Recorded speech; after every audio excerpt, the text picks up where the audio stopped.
Dangote Petroleum Refinery said the recent adjustment of its ex-depot price of premium malted spirit is directly related to the significant increase in global crude oil prices. The ex-depot price of petrol has been adjusted from 899 naira 50 kobo to 950 naira per litre, marking a 5% increase. However, Dangote Refinery emphasized that this increase is notably lower than the 15% rise in global crude oil prices. Dangote Petroleum Refinery, in a statement, also clarified that it has chosen to absorb part of the increased logistics costs in a bid to maintain consistent pricing across the country. Arise business analyst Chika Mbonu joins me now to discuss this further. Good morning to you, Mr. Chika. Happy New Year to you. Our first chat this year. First chat this year. Yeah. Happy New Year. Same to you. How have you been? Very well, thank you. Always a pleasure to have you here.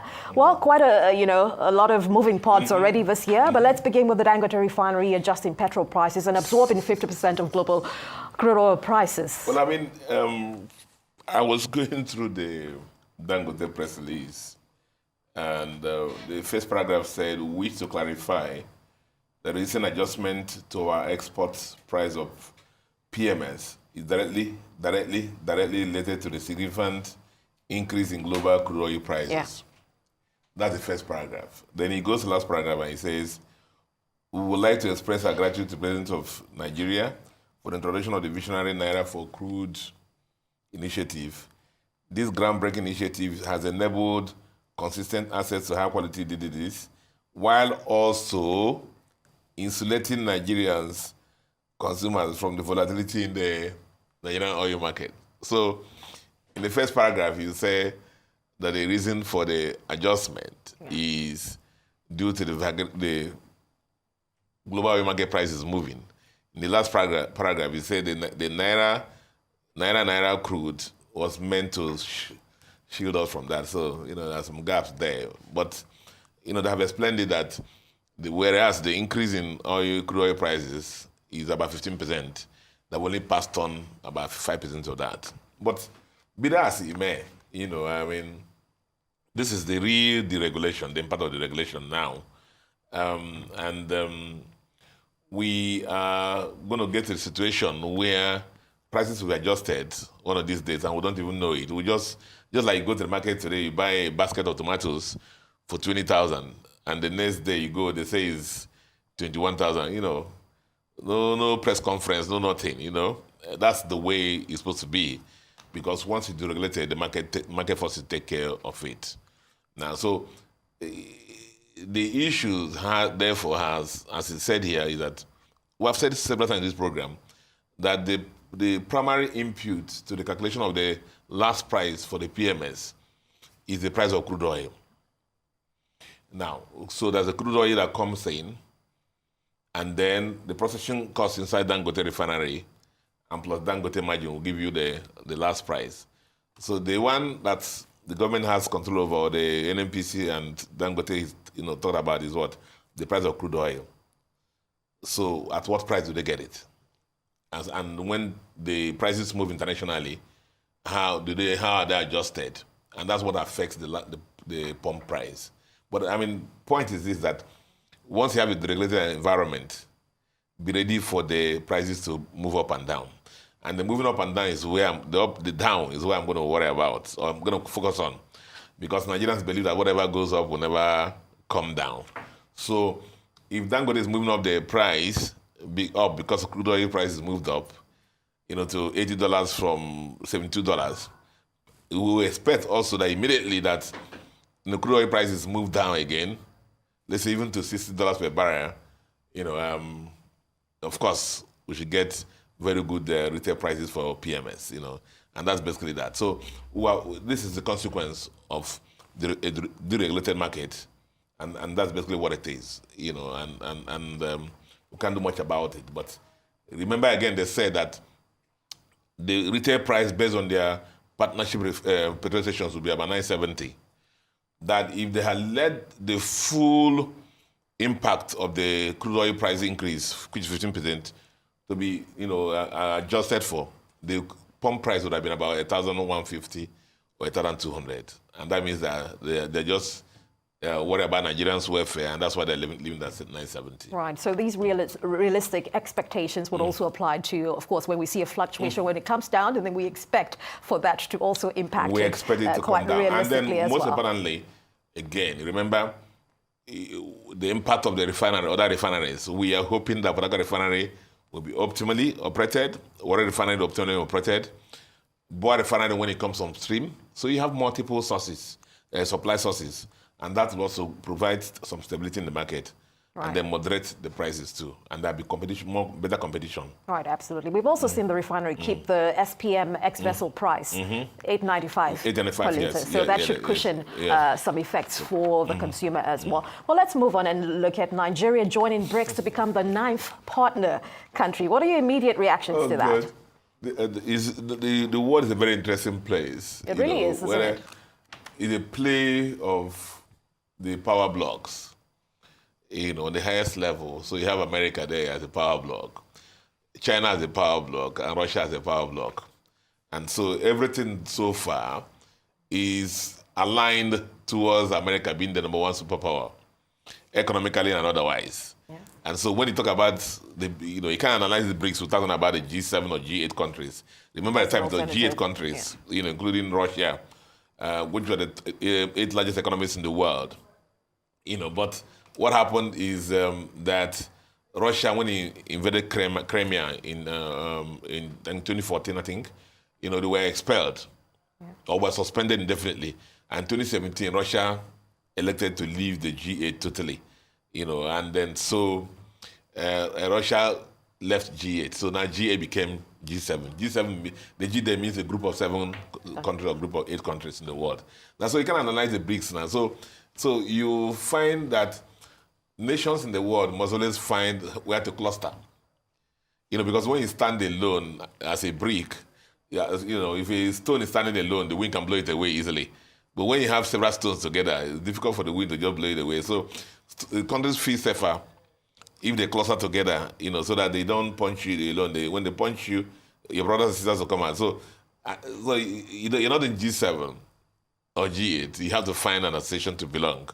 And the next available one became the BRIC countries. But you see, the story of the BRIC countries is very interesting because it didn't start like that from the beginning. It started from one of the researchers in Goldman Sachs. He set up a fund that focused on what they call BRIC countries. They identified those BRIC countries as B for Brazil, R for Russia, I for India, and C for China. That's how it started in 2009 initially. So it was they were using it privately in the Goldman Sachs as their reference point for managing those countries. And then those countries subsequently adopted that name and formed the association around it. Initially, for BRIC, as I mentioned, South Africa was admitted in 2010. Now, but you see, a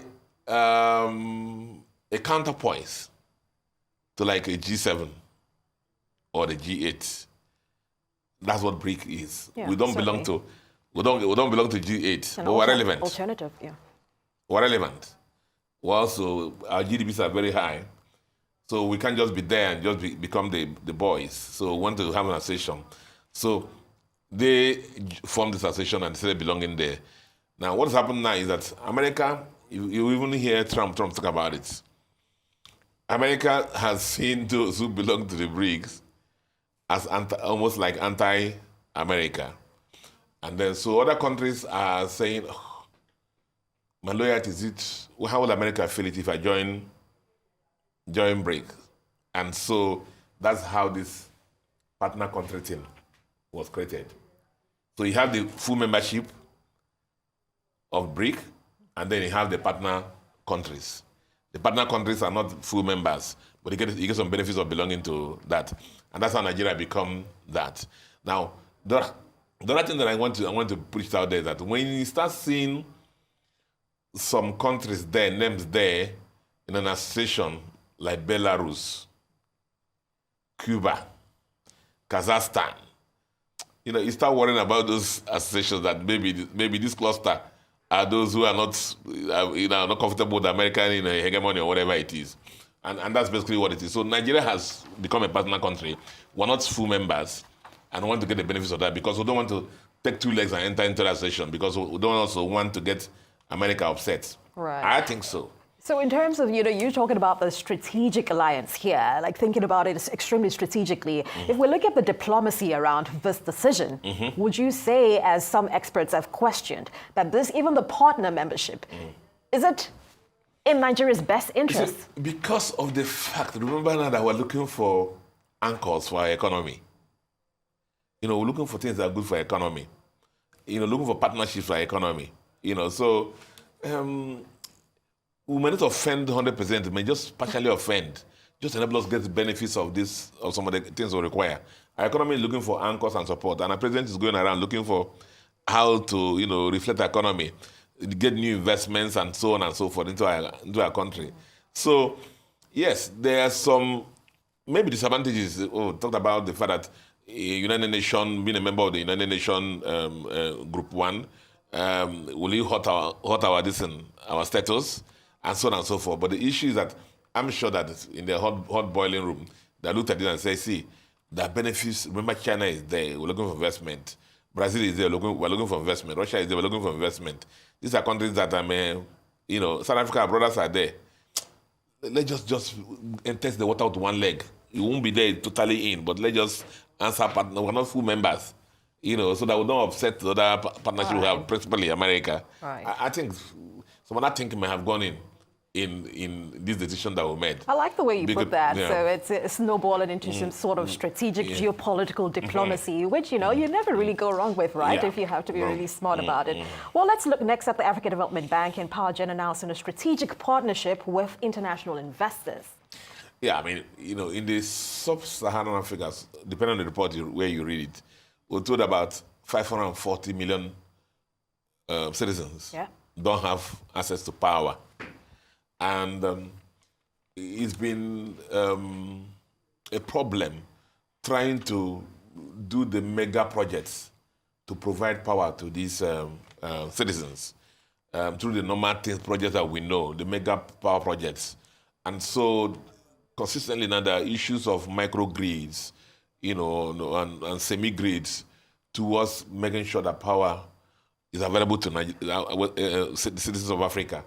And that is that. And the new investments, are not going to the fossil fuel projects. They are more going towards renewable energy.